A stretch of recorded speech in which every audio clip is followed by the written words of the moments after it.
Hello guys and welcome to our cooking video. Today we're making frijoles charros, also known as cowboy beans. We're gonna bring in our trusty assistant, our cowboy.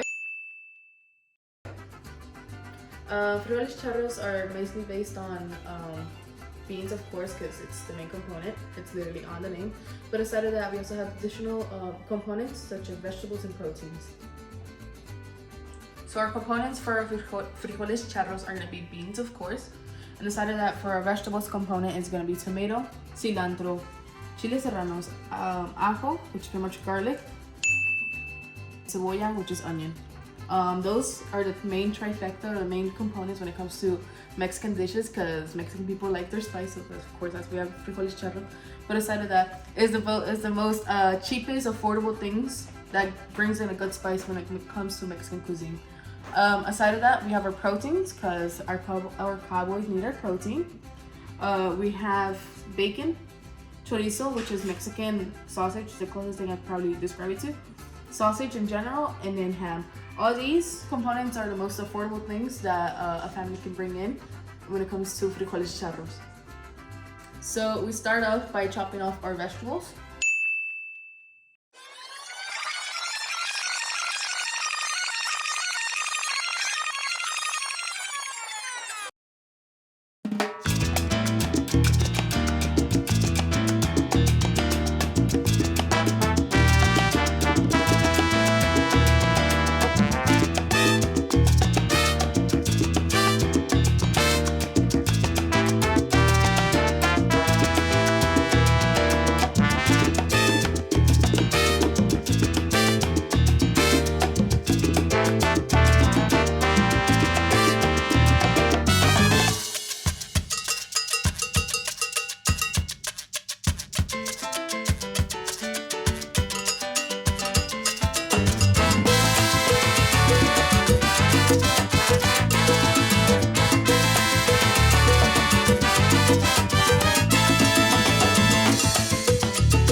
So we start off by chopping off our vegetables. You get the onion, cowboys don't fry. Alright. Although this meal of frijoles charros, or the meal itself of beans and how this connects with culture, might seem very irrelevant, in all reality is far from that. Throughout this segment, I will be explaining my connection with beans and how it connects to my family and how it connects back to my roots and how it contributes within our culture. Many will question why a lot of Mexican culture really bases around family and how a lot of things will be, oh, abuelitas or moms will be always in contribute when it comes to meals. But in all reality, food, because in a lot of Mexican culture, love is not really portrayed. They won't tell you, oh, I love you. And the closest thing to have it is the connection of food. Um, for them, food is not only a nutrient, but it's also a connection because it tells them I care about you that much that I want to create a good food for you, a good plate. And which is why in Mexican culture, it's taken very seriously dinner time because where everybody's not distracted and it's a time where one can de-stress and actually talk and join this together. I remember at 7 p.m. my father would come in all tired from work, low of energy, and hearing those footsteps and boots being placed on the floor meant one thing, that it's dinner time. My mom would shout out our names and eat. There was always two of the same things in our table. Tortillas and beans. When I was young, I never understood why we had to eat together at a certain time and I sometimes despised it. I despised it more having to eat beans every day.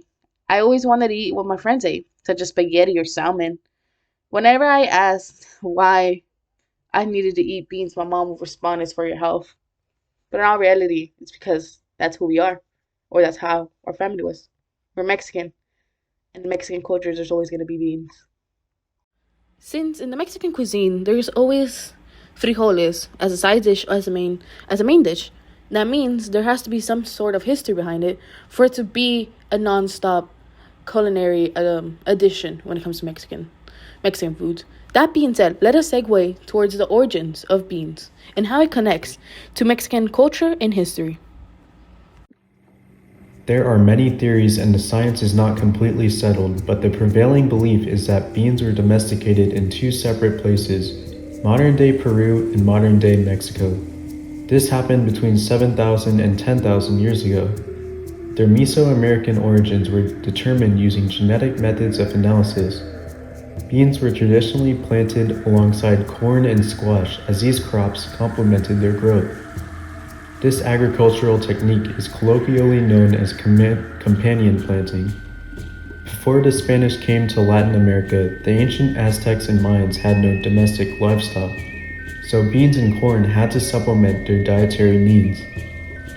Given that the Aztec Empire peaked at 5 to 6 million inhabitants, it seems these crops did their job. Beans were selectively bred by humans over time to have more desirable traits. The domestic beans we eat today are superior to the wild beans that existed thousands of years ago. They weigh more and their shells are less likely to shatter. Taxonomically, we consider beans to all share a single family. This family is called Fabaceae. The common bean, which is native to the Americas, is of the species Phaseolus vulgaris.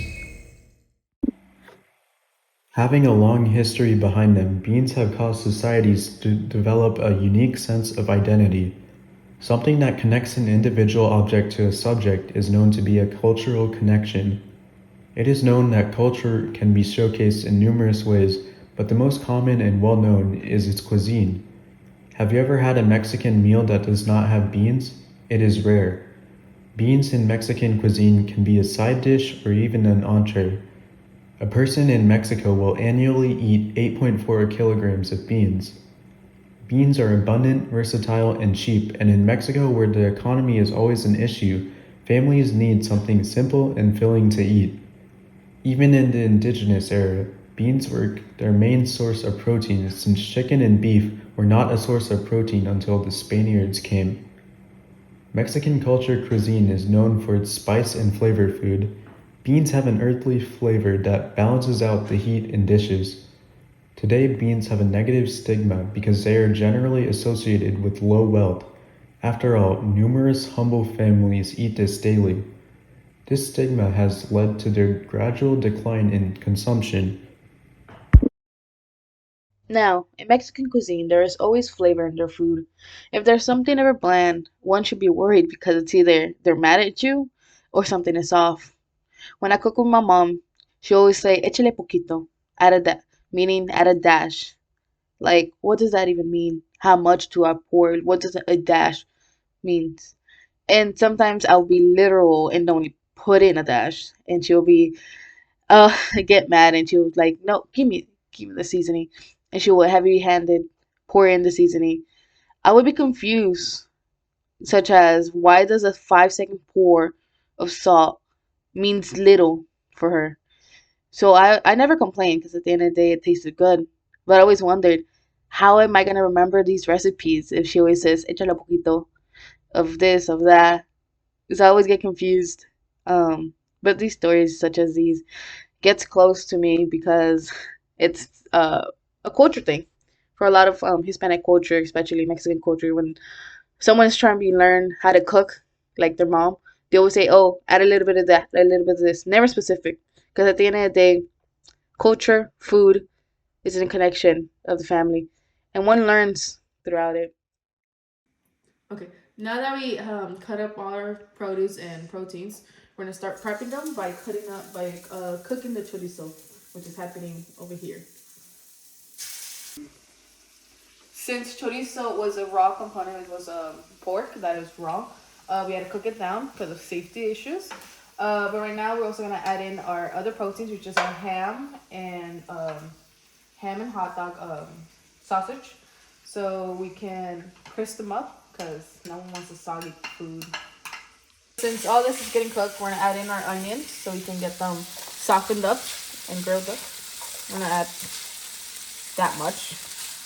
And then we're gonna add our chile serranos and our garlic. Just that fragrance. Okay, we're gonna add the bacon now because it's already cooked. We're trying to get that flavor in that the chorizo and all the vegetables had been in. And then from there, we're just gonna add all this into here so we can mix it all in and make it into a stew-like component. So right now we're adding it in with the bean broth, which is pretty much bean and the bean broth itself. We're just gonna add it in and make sure everything goes in, no spillage. Add in that sauce goodness, and there. Then we add the cilantro. Yep. And then from here, we're just gonna let it simmer out for 10-15 minutes. So all the flavors are incorporated, and then from there, we're just gonna plate up and eat up. I was always told that beans made me stronger, and in reality, I thought it was irrelevant, thought it was just a lie to just eat my food. But in our reality, let's segue towards a topic about how beans are nutritious towards us and how it actually has a positive benefit. Beans are equally as nutritious as they are delicious, carrying many essential nutrients the body needs daily. The beans found in Mexico are high in protein and fiber, two things the body needs to function at a good level. Additionally, beans offer other important nutrients such as iron, magnesium, calcium, and potassium. Incorporating a variety of beans into your diet can do several things for long-term health. While beans are generally not considered to be a substitute for meat, they can actually be healthier. Beans provide a similar amount of protein as meat, while also being more natural and containing no hormones or carcinogens. So we are finished para cure frijoles charros. We're just plain it up, adding some cilantro and some onion. And then we're gonna make our carboy and I taste it and see if it was actually worth it.